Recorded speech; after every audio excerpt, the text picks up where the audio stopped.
Zeus is the almighty ruler of the world. He has vanquished all, even the most fearsome of his opponents.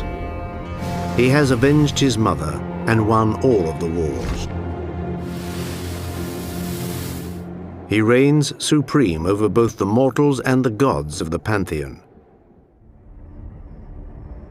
There are 12 of them in his grand council, 12 gods and goddesses, the great Olympians. But after battling his way to the top, Zeus found himself presiding over a universe that had been turned upside down and torn apart. He thus had to remodel the world, as it were, to establish a more harmonious, a more measured form of governance. But can power be exercised without that passion that consumes the heart as well as the body?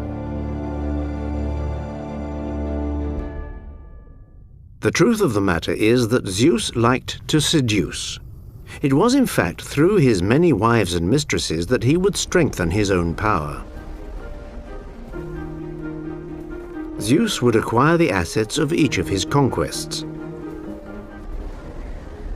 Those who were to know him as rain, as a bull, or as a swan would give birth to a race of demigods and heroes whose names would become the names of almost every region in the world.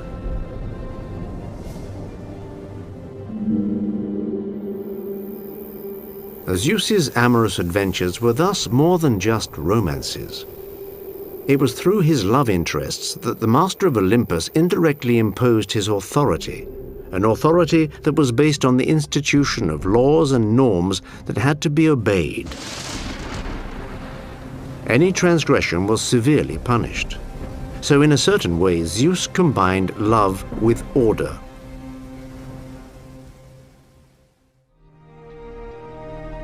First, there was Metis. Metis was a beautiful sea nymph. She represented prudence and wisdom, as well as cunning. In the primordial time when the world was in gestation, her precious advice had enabled Zeus to avenge his mother and to rescue his brothers and sisters. So did the master of Olympus then propose to her out of gratitude? Gratefulness is not a strong point among those in power. No, Zeus was attracted to Metis. He was even very attracted to her. And as for Metis, how could she refuse? It was the king of the gods who was asking for her hand. The young nymph was flattered. She felt very honored. She said yes, and so they were wed.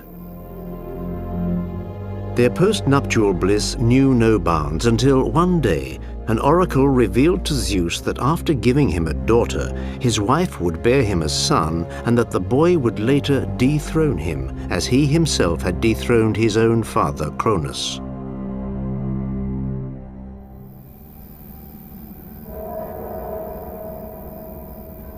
We can imagine how disturbed the divine ruler felt.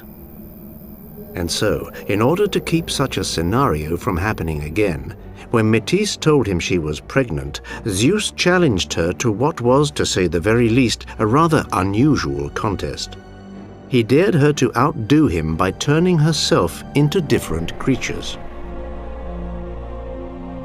This game of metamorphosis is commonly played among the gods who have the power to change themselves into whatever they choose. Metis, though she was the symbol of prudence, threw caution to the winds. She blithely went through a series of metamorphoses, turning herself into a lioness, and then a wild boar, a flame, and even a fly. Zeus congratulated her. Very good. But can you make yourself into something even smaller? Metis was caught up in the game and changed herself once again, this time into a drop of water. Zeus applauded, and then immediately swallowed it. But one does not swallow the goddess of cunning without getting into big trouble. After a while, Zeus was seized by a raging headache that was so violent that he felt like his head was about to explode. His son Hephaestus, the god of blacksmiths, ran up in a panic and with his great mallet struck his father's head, splitting it open. And a miracle happened. The daughter that Metis had been carrying leapt out of the head of the king of the gods. Her name was Athena. Athena, the goddess of war, protector of the city. She emerged in all of her splendor with her helmet and her spear, ready for battle.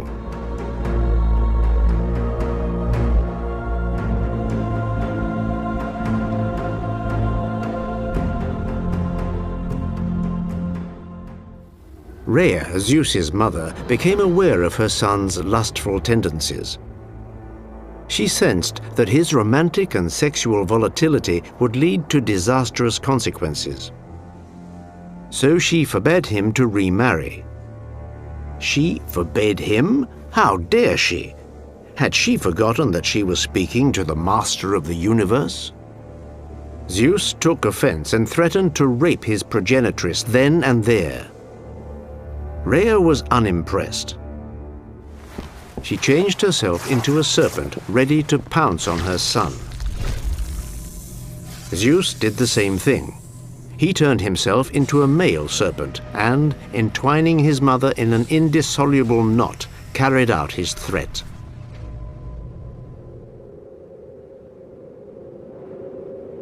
With his mother out of the way, Zeus did not waste any time in choosing a new wife.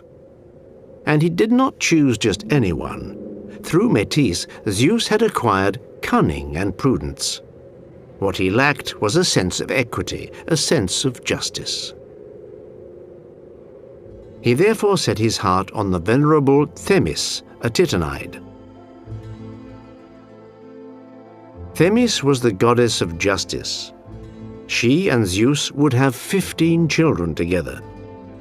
To begin with, there were 3 lovely daughters, the Hours, 3 maidens who would oversee the regularity of the seasons. After that, they had 3 more girls, 3 more daughters who lived somewhere in an impenetrable cavern near Olympus.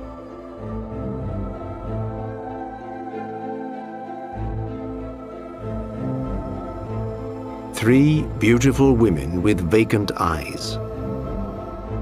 They went everywhere together, connected by a thread, and they took on the appearance of simple spinners. At the mention of their names, mortals as well as gods trembled. Clotho, who spun the thread. Lachesis, who determined the length of the thread. And Atropos, the merciless Atropos, who cut the thread. That thread is, of course, the thread of life. It measured out the lives of mortals as well as the lives of the gods.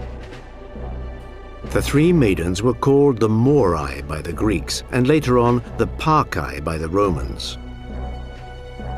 Their decrees were absolute. Nobody had the power to change anything at all. Zeus himself acknowledged their superiority and never dared to challenge them. The Moirai were the 3 fates.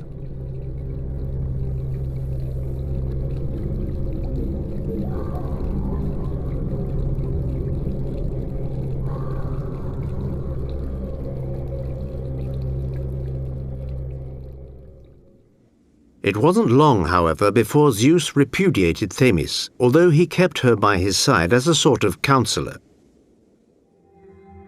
So far, his love affairs had given him prudence, cunning, and justice.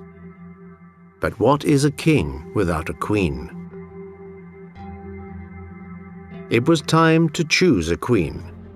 She would come from his own family, and since incest was quite common in the world of the gods, Zeus's 3rd wife would be none other than his sister, the goddess Hera, who was violent and irascible, and very jealous.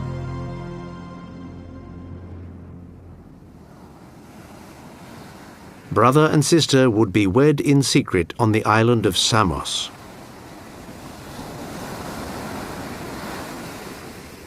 In fact, with Hera, Zeus got caught at his own game. For Hera at first spurned his advances. Zeus tried to seduce her in vain. After several failed attempts, he appeared to her in the guise of a young bird that had fallen from its nest and was shivering with cold. Moved by the sight, Hera picked it up and held it against her in order to warm it up. At that point, Zeus changed back into himself and tried to ravish her. Not one to get flustered, Hera decided that she would give in to him, but only if he promised to marry her.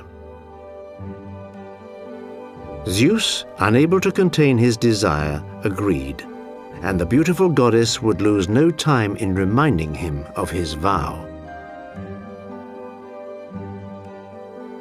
Hera, it must be said, had many assets.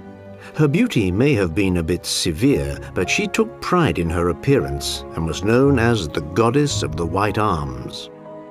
She was irresistible.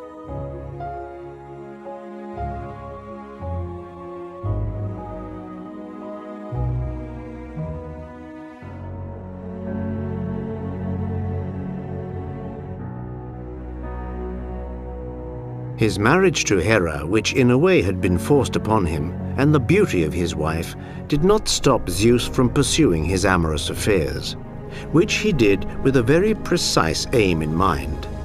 As the master of the universe, he was seeking to strengthen his connection with the different elements in nature. For example, with water and the seas. Where had he met Eurynome, the oldest daughter of Oceanus? Oh, well, it doesn't matter. Like the others, she succumbed to his charms. She would give him 3 children, the famous Graces, the 3 Graces who personify the joy of life, deemed to be a gift from the gods.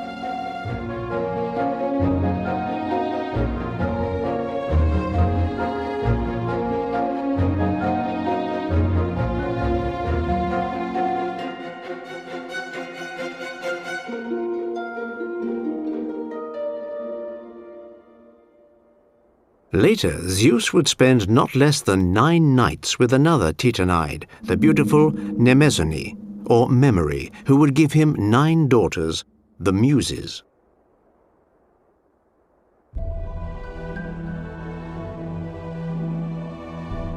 The Muses represented the arts, and each muse had her own special gift: eloquence, history, poetry, music, etc.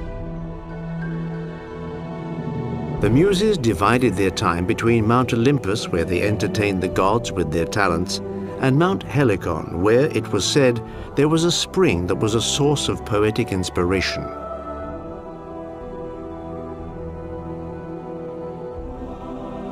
Among the gods, there was one goddess whose beauty was unsurpassable, as well as mysterious. She was the goddess of the night, Leto. Zeus desired her. He had desired her for a long time, and he wanted a boy, a beautiful boy, who would be the god of the light of the sun, the god of music and of poetry. He would get this child from the goddess of the night.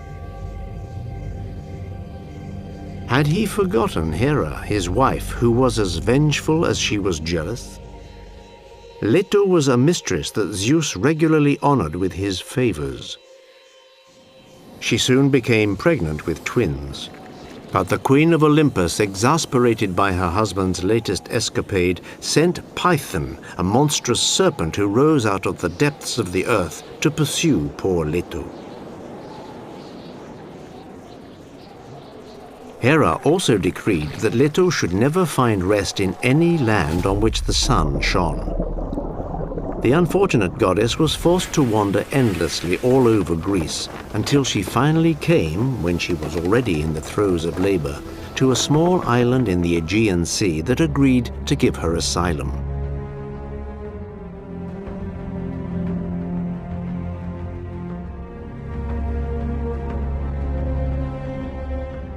She gave birth to a girl, Artemis, and to a boy, Apollo.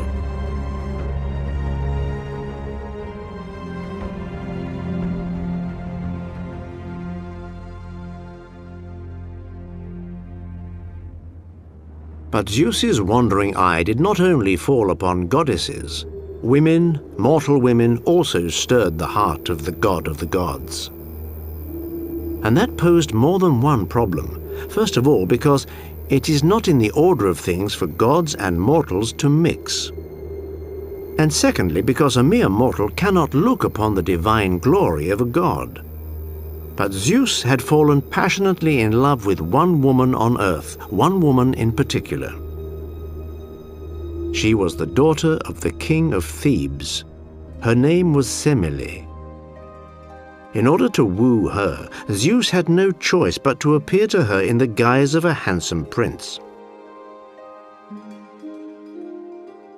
This was the only way that a god could be viewed by the human eye.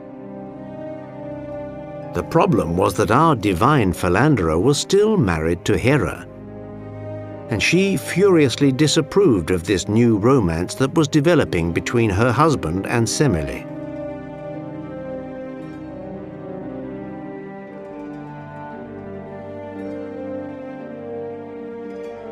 Hera had no intention whatsoever of turning a blind eye.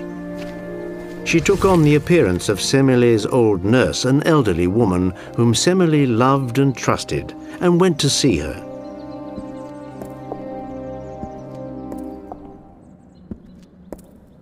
Semele, who was already pregnant, was about to give birth. "This man who claims to be Zeus," the old nurse said to her, "are you sure he's not an impostor? Then tell him to show you who he really is. If your lover is indeed Zeus, ask him to prove it to you. Let him reveal himself to you in all of his splendor, just as he appears to the other gods." These words did not fail to strike a chord with Semele. She began to doubt. This man, her lover, could it really be Zeus? The next time he came to see her, she begged him to show himself to her, as he really was. Zeus refused. He knew only too well what the consequences would be. Semele insisted. Zeus stood his ground. "If that's the way it is," Semele threatened him, "you will no longer be allowed in my bed." Mad with desire for Semele, Zeus capitulated. As his lover looked on in awe and astonishment, he revealed himself to her as he really was. In the eyes of mortals, he was thunder and lightning. The entire palace went up in a blaze, and along with it poor Semele. She had just enough time to give birth to her child before she was consumed by the flames. Miraculously, the fire spared her child. It was a boy. Zeus took the infant with him. He would be called Dionysus.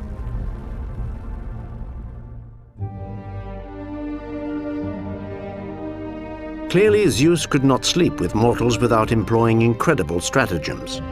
At times he became an eagle, at other times a goose, or even a shower of gold, varying his many amorous metamorphoses just for the pleasure of it.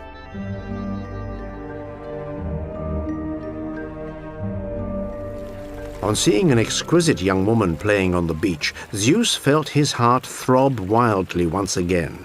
She was a princess, the daughter of a king from the shores of Asia. How should he approach her? She was leading her flock out to pasture. Zeus took on the form of a bull. A dazzling bull with a snowy white coat and sinewy neck muscles, outfitted with horns that were more diaphanous than a diamond of pure water. It was such a gorgeous animal that the beautiful maiden drew closer in order to stroke it. The bull gently lay his warm muzzle on her breast and then knelt down at her feet. The princess thus grew bolder. In spite of the protests of her servants, she climbed onto the animal's back. It immediately jumped to its feet and rushed toward the shore. It galloped swiftly over the sea and took the unfortunate maiden all the way to Crete.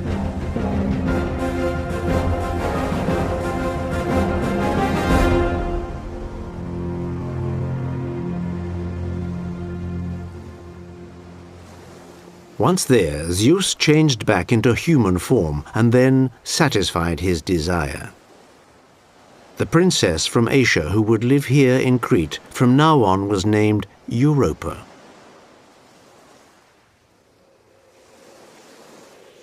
To thank the animal that had enabled him to abduct the princess, Zeus placed the bull up among the stars.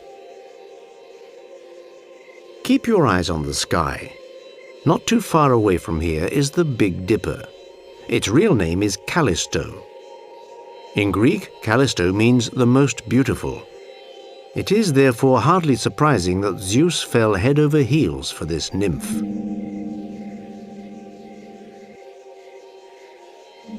There was just one thing.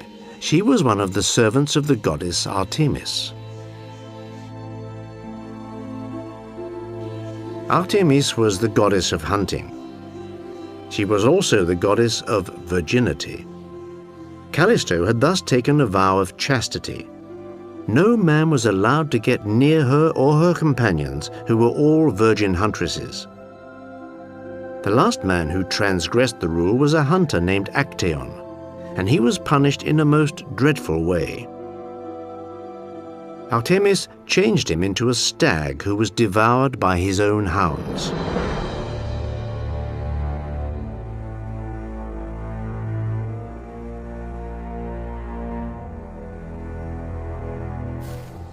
Zeus was well aware of the danger. He wondered how he could get around it.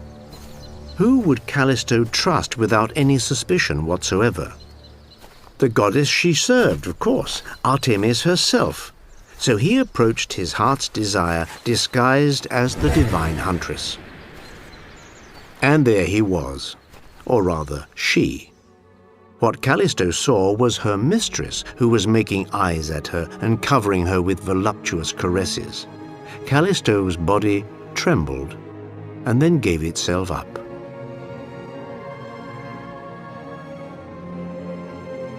Several months went by.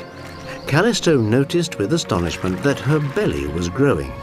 What was happening? Was it possible to get pregnant by a woman? It didn't take Callisto long to realize that she had been deceived by Zeus.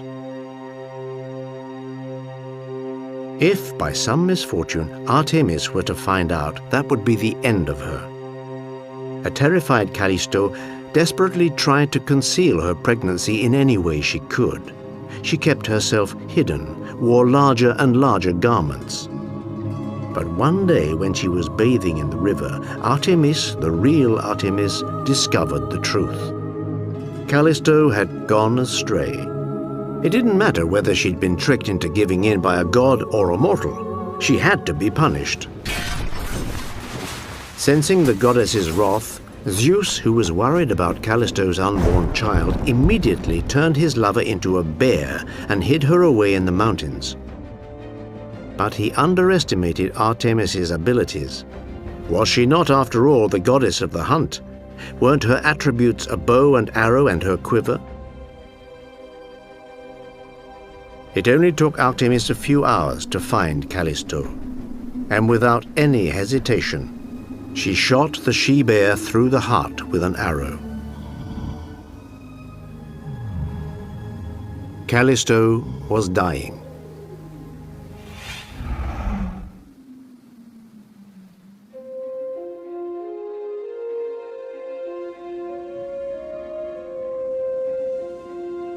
And so Hermes, the faithful messenger of the gods, was sent by Zeus to rescue in extremis the child that Callisto was carrying. The boy would be named Arcas. He would become king of Arcadia. And what about poor Callisto? Zeus didn't forget her. He put her body up in the sky to become Ursa Major, the Great Bear, commonly known as the Big Dipper.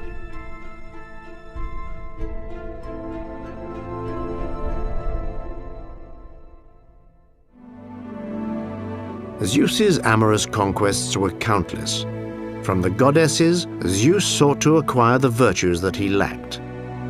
But he also spent his time seeking beauty for his own pleasure, beauty in its purest and simplest form, wherever he could find it, whether among goddesses or among mortals. Zeus may have been the master of Olympus, but in matters of love, he was not any better than the rest of us mortals in overcoming his desires. He was a very human, all too human, king of the gods.